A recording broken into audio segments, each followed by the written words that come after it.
अब हम पढ़ते हैं अर्थालंकार। अर्थालंकार क्या होता है? जहां पर अर्थ के माध्यम से जिन रचनाओं में चमत्कार उत्पन्न किया जाता है वहां पर अर्थालंकार होता है। ठीक है, अर्थालंकार के आपके उसमें 5 भेद बताए गए हैं: उपमा, रूपक, उत्प्रेक्षा, अतिशयोक्ति और मानवीकरण। ठीक है, कहीं कहीं पर आपको अन्योक्ति, भ्रांतिमान, संदेह अलंकार, इस तरह के अलंकार भी आपको देखने को मिलेंगे। अर्थालंकार के भेद बहुत से होते हैं, लेकिन आपको कक्षा 10 में इतने ही पढ़ने हैं। ठीक है, और जैसे आप आगे बढ़ते जाएं, जैसे जैसे आपकी क्लास बढ़ती जाएगी, आपको इसके और भी भेद मिलते रहेंगे। सामान्य हिंदी से आप देखेंगे तो साहित्यिक हिंदी में इसके बहुत से भेद हैं। ठीक है, लेकिन आपको अभी यहाँ पर इतना ही पढ़ना है। आइए देखते हैं सबसे पहले उपमा अलंकार। जब किसी वस्तु या व्यक्ति की तुलना उसी के समान गुण धर्म वाली किसी अन्य वस्तु या व्यक्ति से की जाती है तो वहां उपमा अलंकार होता है। समझिए कहना क्या जा रहा है। उपमा अलंकार का, उपमा का मतलब होता है तुलना करना। तो जब किसी व्यक्ति या वस्तु, ऐसा नहीं कि केवल व्यक्ति की तुलना हो सकती है, वस्तु की भी तुलना हो सकती है, तो व्यक्ति या वस्तु की तुलना उसी के समान जो दूसरी वस्तु या व्यक्ति होगा उसके गुण या धर्म से की जाएगी तो वहां पर क्या होगा? उपमा अलंकार होगा। ठीक है, उपमा अलंकार के लिए 4 तत्व होते हैं। देखिए कौन कौन से: उपमेय, उपमान, वाचक शब्द और समान धर्म। उपमेय, उपमान, वाचक शब्द और समान धर्म। अब जान लीजिए उपमेय क्या होता है। उपमेय जिसकी तुलना की जाए। ठीक है, उपमेय जिसकी तुलना की जाए। मान लीजिए हमने ये चौक है, इस चौक की तुलना पेन से की तो ये उपमेय हो गया। उपमान क्या होता है? जिससे तुलना की जाए, यानी पेन। ठीक है, उपमेय उपमान मतलब जिससे तुलना की जाए। तो हमने चौक की तुलना पेन से की थी तो वो क्या हो गया? उपमान हो गया। वाचक शब्द क्या होता है? विशेष शब्द, यानी तुलना को करने के लिए अगर हमने विशेष शब्द का प्रयोग किया है तो वो क्या कहलाता है? वाचक शब्द। ये होता है सा, सी, से, समान, सरिस, इस तरह के ये कुछ वाचक शब्द होते हैं। अभी हम उदाहरण में इसको पढ़ेंगे। समान धर्म क्या होता है? दोनों की तुलना में हम जो समान गुण या जो समानता बताते हैं वही समान धर्म कहलाता है। जैसे मान लीजिए मैंने ये कहा कि चौक जो है पेन से अच्छी है, तो अच्छी क्या हो गया? समान धर्म हो गया। ठीक है, इसको सामान्य धर्म भी कहते हैं। अब आगे देखते हैं उदाहरण में आपको, पीपर पात सरिस मन डोला। पीपल पात सरिस मन डोला, पीपल के पत्ते की तरह मन डोल गया। तो यहाँ देखिए पीपर पात क्या हो गया? उपमान हो गया। सरिस क्या हो गया? वाचक शब्द हो गया। अभी मैंने आपको बताया था सा, सी, से, सरिस, समान, इस तरह के जो शब्द होंगे वो वाचक शब्द होंगे। मन क्या हो गया? उपमेय, पीपल के पत्ते की तुलना मन से की गई है। और डोलना, उसका हिलना जो होता है वो क्या कहला गया? समान धर्म हो गया। तो इस तरह से आपको क्लियर हो गया होगा क्या? एक तो उपमा अलंकार और दूसरा उपमा अलंकार के जो तत्व हैं। ठीक है, ये चारों सहायक तत्व होंगे तभी उपमा अलंकार होता है। अब उपमा अलंकार के भेद देख लेते हैं। उपमा अलंकार के 3 भेद हैं। पहला पूर्णोपमा अलंकार। पूर्णोपमा अलंकार क्या होता है? पूर्ण समझ ही रहे हैं, यानी पूरा, यानी जिसमें चारों तत्व विद्वान हो। ये जो अभी हमने 4 तत्व पढ़े, उपमान, उपमेय, वाचक शब्द और समान धर्म, ये जिसमें चारों उपस्थित रहेंगे वहां पर क्या होगा? पूर्ण उपमा अलंकार होगा। पूर्ण उपमा अलंकार होगा, ऐसे समझ लीजिए। देखिए, रामचरित राकेश कर सरिस सुखद सब काहू। तो यहाँ पर रामचरित क्या है? उपमेय है। राकेश कर क्या है? उपमान है। सरिस क्या है? वाचक शब्द है। सुखद क्या है? साधारण धर्म है। तो चारों तत्व हमें मिल गए, तो ये क्या हो गया? पूर्ण उपमा अलंकार हो गया। अब दूसरा आते हैं लुप्तोपमा अलंकार। देख लीजिए, ये क्या होता है? जहां एक या उससे अधिक तत्व लुप्त हो। ठीक है, क्या होगा? इन चारों में से कोई या तो एक लुप्त हो सकता है या 2 या 3 हो सकते हैं। ठीक है, चारों तो नहीं होंगे, 4 में से कुछ का होना जरूरी होगा। तो जैसे यहाँ देखिए, कमल कोमल कर में सप्रीत। आप यहाँ देख रहे हैं उपमेय भी है, उपमान भी है, समान धर्म भी है, लेकिन आप वाचक शब्द यहाँ पर नहीं पा रहे होंगे। सा, सी, से, समान, सरिस, इस तरह के जो शब्द हैं वो आप यहाँ नहीं पा रहे हैं। इसका मतलब यहाँ पर क्या है? साधारण धर्म लुप्त है। ठीक, सॉरी, आपका वाचक शब्द लुप्त है। अब इस तरह से आगे देख लेते हैं मालोपमा अलंकार। यहाँ क्या होता है? जहां एक उपमेय होगा लेकिन अनेक उपमान होंगे, ठीक है। यानी यहाँ पर क्या होगा, उपमान की संख्या बढ़ जाएगी। जहां एक उपमेय हो और अनेक उपमान हो, अगर अधिक उपमान होगा तो आप समझ रहे हैं क्या कि यहाँ पर आपका वाचक शब्द भी बढ़ जाएगा, ठीक है। जैसे देखिए एग्जाम्पल, एक एग्जाम्पल आप देख लीजिए। काम सा रूप, काम सा रूप, प्रताप दिनेश सा, सोम सा शील, राम महीप का। महीप माने राजा, यानी यहाँ पे राजा राम की बात हो रही है। तो राम क्या है, यहाँ देखिए राम क्या है, उपमेय है। प्रताप, रूप प्रताप और शील साधारण धर्म है। काम दिनेश और सोम उपमान है। और सा क्या है, वाचक शब्द, जो कि कितनी बार आया है, 1, 2 और 3 बार है, यानी 3 बार ये आया है, ठीक है। एक बार फिर से समझिए, काम सा रूप, प्रताप दिनेश सा, सोम सा शील, राम महीप का। तो राम यहाँ पर क्या हो गया, उपमेय हो गया। रूप प्रताप और शील ये क्या हो गया, साधारण धर्म हो गया। काम दिनेश और सोम ये क्या हो गया, आपका उपमान हो गया। और सातोवाचक शब्द है ही, जो कि 3 बार आए हैं। तो इस तरह से ये क्या हो गया, मालोपमा अलंकार हो गया, ठीक है। आइए एक बार इसको फिर से दोहरा लेते हैं। हमने आज क्या पढ़ा, अलंकार के भेद पढ़े, जो कि यहाँ पर 5 हैं, ठीक है। और उसमें से सबसे पहले हमने उपमा अलंकार के बारे में पढ़ा कि जहां पर 2 समान वस्तु या व्यक्ति की तुलना उसी के समान धर्म गुण वाले व्यक्ति या वस्तु से की जाती है, तो वहां पर उपमा अलंकार होता है। उपमा अलंकार के 4 तत्व होते हैं, उपमेय, उपमान, वाचक शब्द और साधारण धर्म। उसके बाद हमने एक एग्जाम्पल देखा, पीपर पात सरिस्मन डोला, जिसमें पीपर पात क्या है, उपमान, सरिच वाचक शब्द है, मन उपमेय और डोला समान धर्म है। उसी के आगे हमने देखा क्या, उपमा अलंकार के भेद, जो कि 3 होते हैं। पहला पूर्ण उपमा अलंकार, जहां पर चारों तत्व विद्यमान हो, जो हमारे उपमा के तत्व थे, अंग थे, वो विद्यमान, वहां पर क्या होता है, पूर्ण उपमा अलंकार होता है, ठीक है। दूसरा लुप्तोत्मा अलंकार, जहां पर एक या उससे अधिक आपके तत्व लुप्त हो गए हो, छिप गए हो, ठीक है। तो वहां पर क्या होगा, लुप्तोत्मा अलंकार। अंतिम क्या है, मालोपमा अलंकार, इसमें क्या होता है, यहाँ पर एक उपमेय होता है लेकिन उपमान अनेक होते हैं, अवाचक शब्दों की संख्या भी बढ़ जाती है। एग्जाम्पल हमने देखा, काम सा रूप, प्रताप दिनेश सा, सोम सा शील, राम महीप का। अब आपको क्या करना है, अपने पाठ्य पुस्तक में आए इस उपमा अलंकार के जो उदाहरण है उनको पहचानना है और समझना है। अब हम पढ़ेंगे रूपक अलंकार। रूपक अलंकार में क्या होता है, जहां गुणों की अत्यंत समानता, पहले क्या था, अंतर बताना था, तुलना करनी थी, लेकिन यहाँ पर क्या है, समानता होने के कारण उपमेय और उपमान को अभिन्न यानी एक कर दिया जाए, अर्थात उपमान को उपमेय पर आरोपित कर दिया जाए, वहां पर रूपक अलंकार होता है, ठीक है। समझते हैं कि इसमें क्या कह रहा है, इसमें हमको 2 चीजों में अंतर नहीं बता रहा है, उसको उसके समान मान ही लेना है कि वो वैसी ही है, ठीक है, बिल्कुल अंतर नहीं बताया। जैसे मैंने पहले आपको चौक और पेन का दिया था, तो हम पेन को डायरेक्ट चौक ही मान लेंगे, ये नहीं कहेंगे कि चौक जैसी पेन या पेन जैसी चौक, ऐसा नहीं कहेंगे, ठीक है। यहाँ समझते हैं, मैया मैं तो चंद्र खिलौना ले हूं, यानी मैया मैं तो चंद्रमा रूपी खिलौना ही लूंगा, ठीक है। यहाँ पर क्या, खिलौने को चंद्रमा ही मान लिया गया कि वो हमको वही चाहिए, ठीक है। यानी क्या किया गया है, उपमान को उपमेय पर आरोपित कर दिया गया है, ठीक है।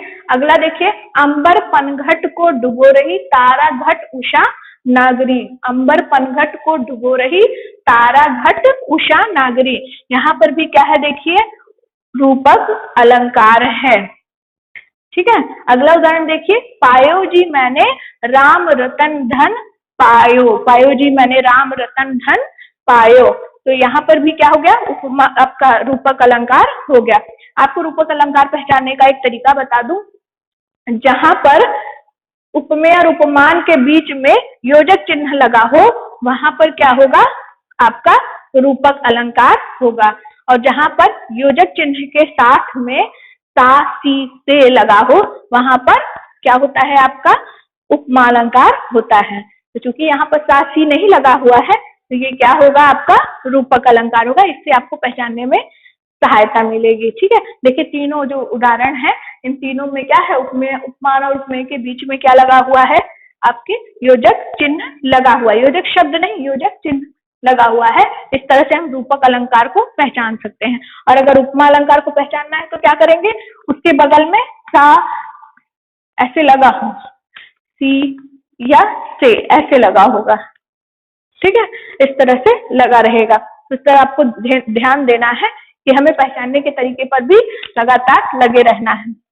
अगला देख लेते हैं, उत्प्रेक्षा अलंकार। यहाँ क्या होता है, जहां उपमेय उपमान की समानता के कारण, जहां उपमेय उपमान की समानता के कारण उपमेय में उपमान की संभावना की जाए, क्या की जाए, संभावना की जाए, वहां उत्प्रेक्षा अलंकार होता है। यानी किसी चीज को हम किसी के जैसा मान लेते हैं, वो वैसी होती भी नहीं, हो भी नहीं सकती, लेकिन हम क्या करते हैं, उसको ऐसा मान लेते हैं, तो वहां पर क्या होगा, आपका उत्प्रेक्षा अलंकार होगा। इसके वाचक शब्द हैं, इसके कुछ अलग वाचक शब्द होते हैं जिनसे आपको पहचानने में सरलता होगी। तो देखिए क्या होता है, मानो, जानो, मनहु, जनहु, मनु, जनु, ज्यो आदि, इस तरह के कुछ वाचक शब्द इसके उदाहरण में मिलेंगे, आप तुरंत उसको पहचान लेंगे। आप देखिए ऊपर के जो उदाहरण है इसमें कहीं भी मानो, जानो, मनहु, जनहु, मनु, जनु इस तरह के वाचक शब्द नहीं लगे हैं। ठीक है, तो ये जाहिर सी बात है, ये किसका होगा, रूपक अलंकार का होगा, ये उत्प्रेक्षा अलंकार का नहीं है। इसमें उपमेय और उपमान के बीच में योजक चिन्ह लगा है, इसलिए ये क्या होगा, रूपक अलंकार। ठीक है, तो आते हैं अपने पर। यहाँ देखिए, हरिमुख, हमने दो उदाहरण लिखे हैं, हरिमुख मानो मधुर मयंक।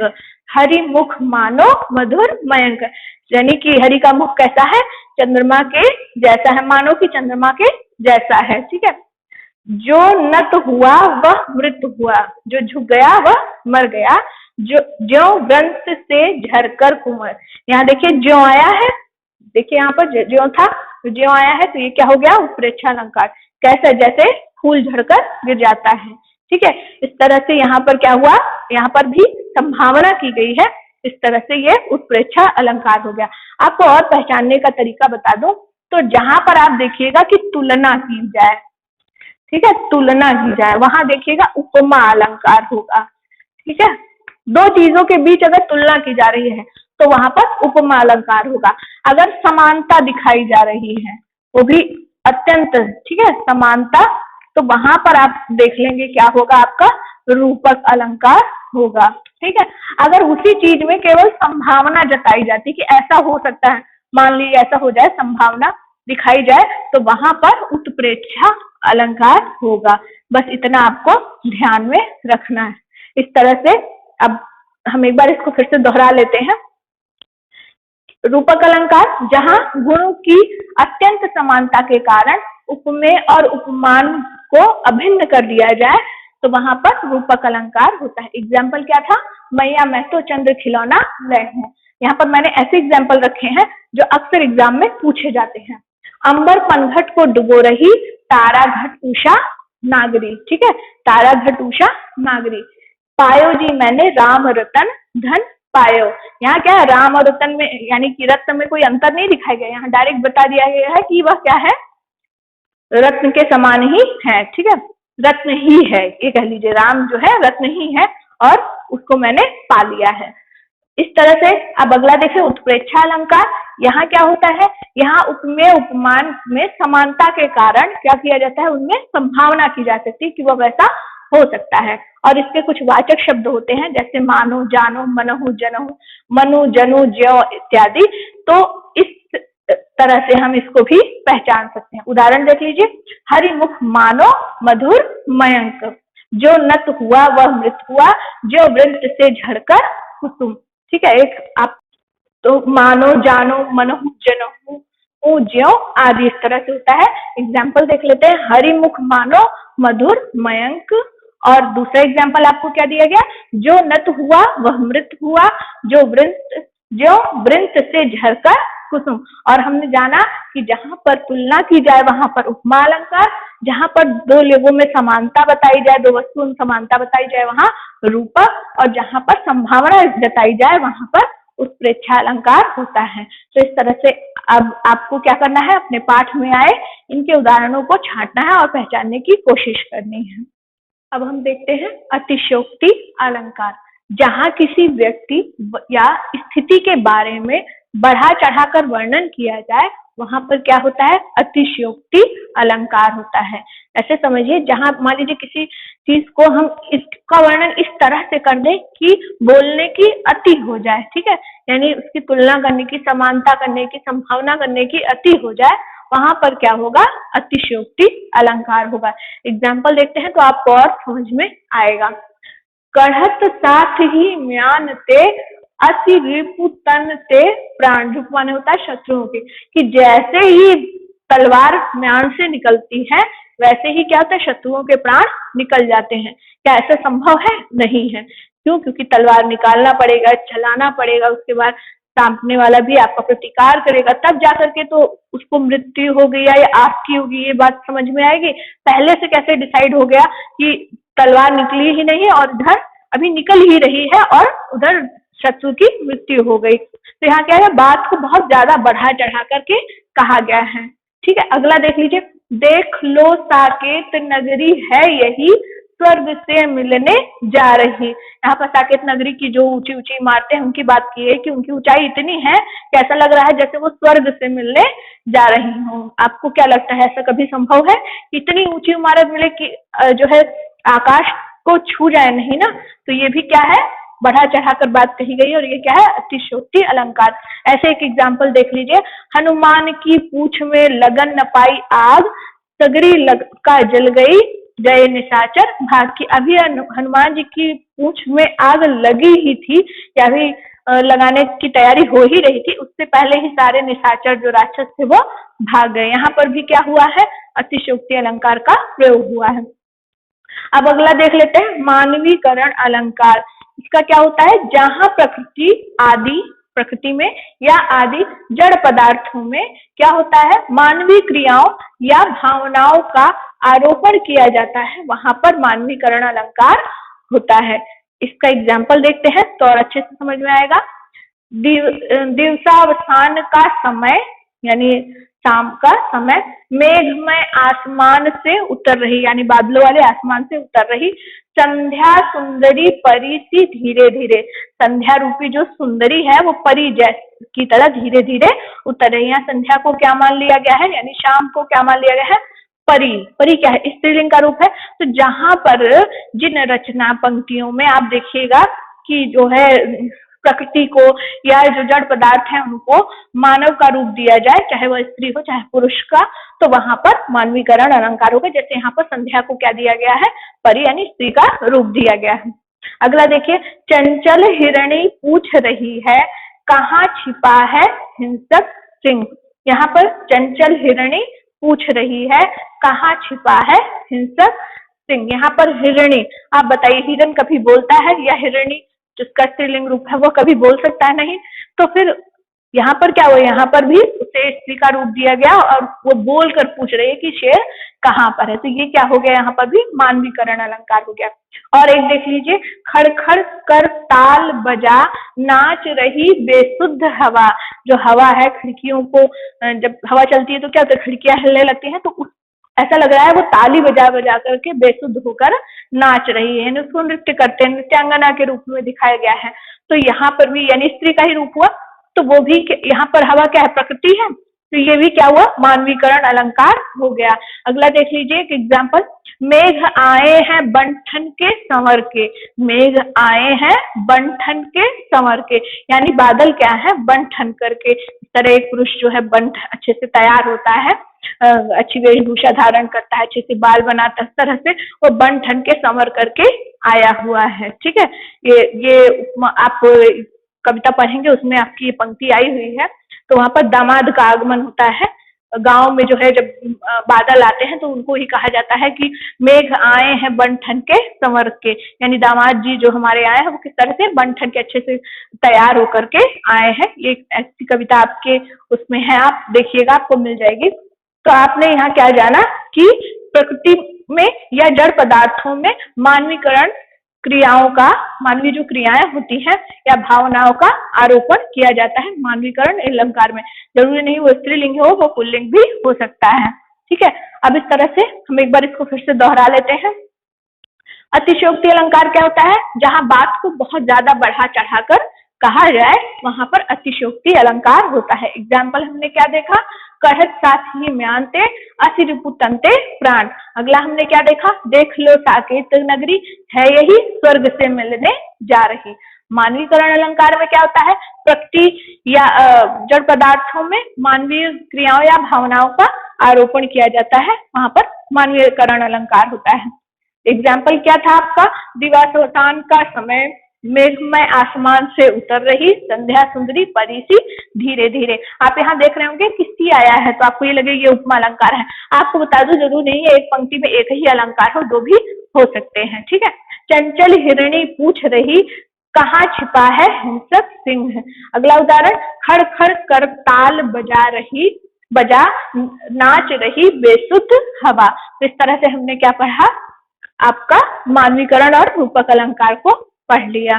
ठीक है, वैसे तो अब आपको कक्षा 10 जो यूपी बोर्ड के छात्र हैं आपको अलग पढ़ना होगा। ये मैंने सीबीएसई बोर्ड के छात्रों के लिए बनाया हुआ था।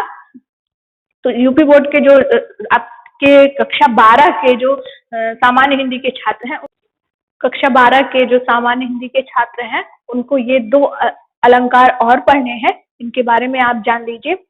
ये अलंकार कौन सा है? पहला भ्रांतिमान अलंकार।